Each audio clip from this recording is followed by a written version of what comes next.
عمرك ركبت ميكروباص وقلت العربية دي شبه الشغل عندنا؟ اوعى تستغرب، لأن كل عربية ليها شخصية وليها إدارة زي أي شركة. بص على المحطة اللي بتركب منها، هتلاقي فيه 5 ميكروباصات واقفين جنب بعض. من بره شكلهم عادي، عربيات بتنقل ناس، بس الحقيقة كل واحدة فيهم نسخة مصغرة من شكل إدارة، من طريقة شغل، من عقلية ماشية في شركتك.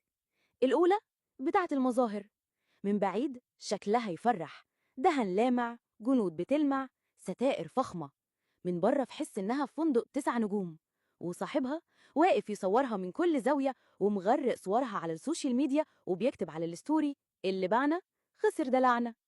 لكن أول الزبون ما يدخلها يتفاجئ، الكراسي مقطعة، التكييف بايظ، والسواق مش طايق نفسه. عربية تصرف على الشكل كتير، بس السواق بياخد ملاليم، والصيانة مؤجلة لأجل غير مسمى، والركاب آخر اهتمامات صاحب العربية. هو فاكر إن الشغل صورة حلوة، بس الناس بقت أذكى من كده.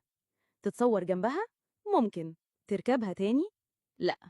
الناس ما بتركبش العربية اللي مش مريحة من جوه، مهما كانت بتبرق من بره. أما العربية التانية عاوزة تعيش في أمان. كل يوم في الورشة تغيير زيت، فحص شامل، مش بتتحرك من غير جدول.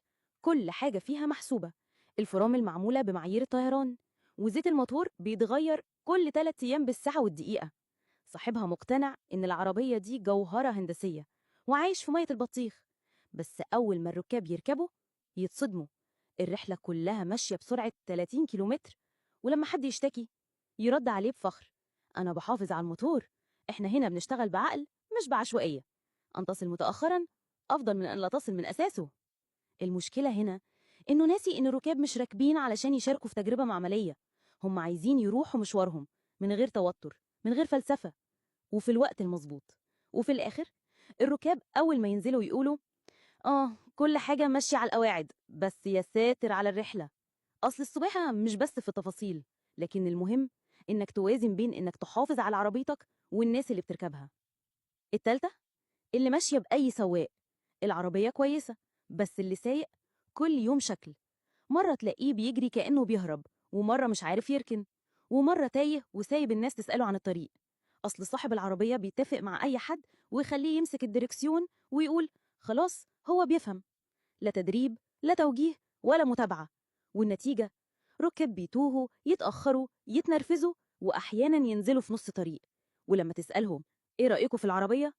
يقولوا فيها كل الإمكانيات، بس صاحبها قرر يمشيها على مبدأ أي حد يسوق، المهم نتحرك. هي دلوقتي ماشية لحد ما في يوم هتقف ومش هتتحرك تاني. يعني الرابعة اللي خايفة تتحرك، أنضف واحدة في الموقف، متجهزة مكيفة والفرش بيلمع، بس واقفة مكانها طول اليوم، وصاحبها واقف جنبها يقول الدنيا زحمة، الوقت مش مناسب، الطريق خطر. وفي الوقت اللي هو بيحسبها بزيادة، العربيات التانية ماشية، والركاب بيعدوا قدامه ويروحوا يركبوا عربية تانية ما عندهاش نص إمكانياته. المشكلة إن الناس ما بتستناش، عارفين العربية اللي ما بتتحركش وبيفتكروا اللي خدتهم ووصلتهم. الخامسة بقى اللي فاهمة تمشي إزاي، مش أفخم عربية ولا أسرع واحدة، بس منظمة، مريحة، وعارفة خط سيرها كويس. الركاب بيطلعوا ويرجعوا، وصاحبها بيراجع الصيانة، بيهتم بالنظافة، وبيختار السواق بعناية، يسمع، يصلح، يتصرف بسرعة، ويفكر بعقله مش بانفعاله. فاهم إن الشغل مش شكل، ولا اتحرك كتير، ولا أمان وخلاص. التوازن هو السر. من الآخر دي العربية اللي الناس بتدور عليها، واللي الركاب بيرشحوها لبعض، واللي لما توصل الناس تقول مع الراجل ده تركب وانت مطمن.